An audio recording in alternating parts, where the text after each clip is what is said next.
Alors, Hashem, le Zohar, ce matin, Parashat est mort. Tout à fait au début de la Parasha, on parle de la Kedusha de Kohanim. La semaine dernière, la Parasha s'appelait Kedoshim. Et de qui Kedoshim? Kedoshim, Am Israël. Cette semaine, la Torah parle de la Kedusha de Kohen. Et la Kedusha de Kohen est beaucoup plus supérieure. En quoi? D'abord, il ne peut pas se marier avec n'importe qui. La Torah l'interdit, Isha, Grusha, Vachalala, Zona, et Telolikachisha. Une femme divorcée. Elle est tzadika.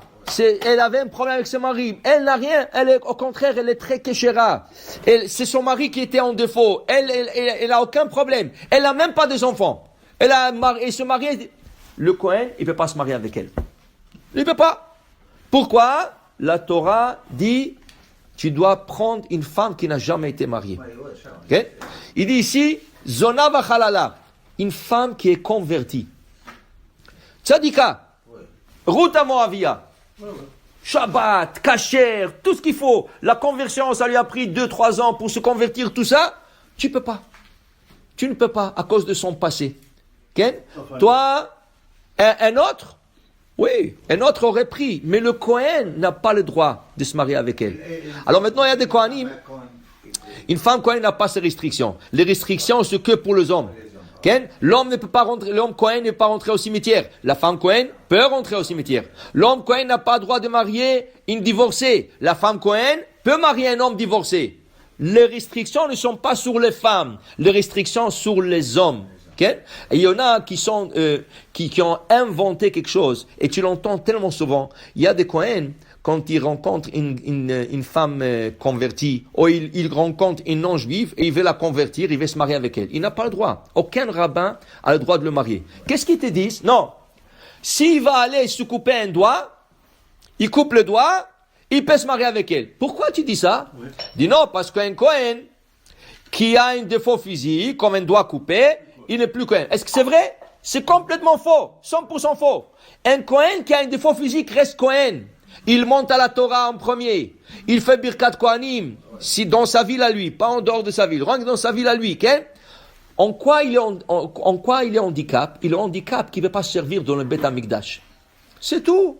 Mais le statut Kohen, il n'a pas perdu.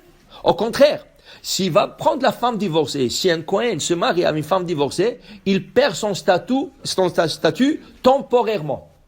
Qui veut dire, on ne peut pas l'appeler à la Torah.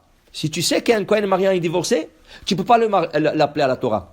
Okay? Tu ne peux pas lui laisser faire Birkat Kohanim. Il ne peut pas nous bénir. Il est en défaut envers Hachem. Il ne peut pas bénir le Am Israël. Vani avarechem. Hachem dit, moi je vous bénis. Mais celui-là, il est pas, je l'aime pas. Celui-là, il est en défaut envers la Torah. Il ne peut pas bénir le peuple d'Israël. Tant qu'il est avec elle. Le jour qu'il fait tchouva, il dit, ok, ça y est, j'envoie cette femme. Je ne veux plus de cette femme. Il retourne le jour même, il va au mikvé, il fait tchouva devant un rabbin, il regrette son passé, et il retourne à son statut d'être un Kohen, comme tout le Kohanim. Ça veut dire qu'il ne perd pas son statut Chas v'Shalom, s'il se marie avec une divorcée. Il le perd temporairement. On ne le laisse pas avoir le privilège d'un Kohen. Okay? Un autre privilège, par exemple, quand on fait Birkat Amazon, on fait Zimoun. S'il y a un Kohen, on dit au Kohen, toi tu fais le Zimoun. Le kavod du Kohen, okay? Le kavod du Kohen. Toujours le Kohen, on le donne le privilège, parce que c'est lui qui nous représente devant Hachem, dans Beth Amikdash.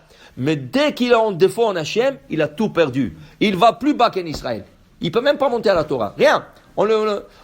Mets-toi en règle avec la Torah, et là tu vas être en règle avec Am Israël. Alors il dit ici, tout ça pourquoi?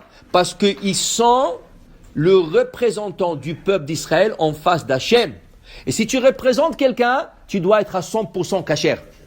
Tu ne peux pas représenter quelqu'un quand toi tu es pas kasher.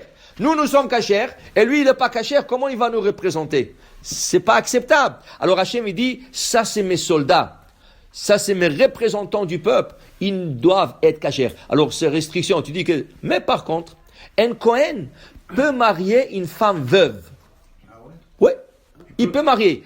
Mais le Kohen Gadol, le grand prêtre, lui, il est plus kadosh. Alors lui non plus ne peut pas marier une femme veuve.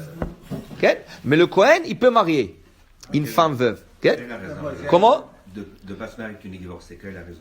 Divorcée parce que elle a été comme il y avait une union, et cette union a été déchirée par action de deux, par le guet.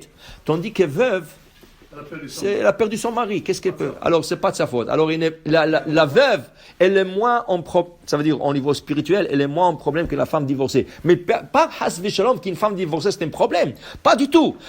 C'est pour le Kohen, le statut d'un Kohen. C'est rien qu'au niveau du Kohen. Mais une femme veuve, il ne peut pas. Mais le Kohen Gadol, même pas une femme veuve. Même pas une femme veuve. C'est ça?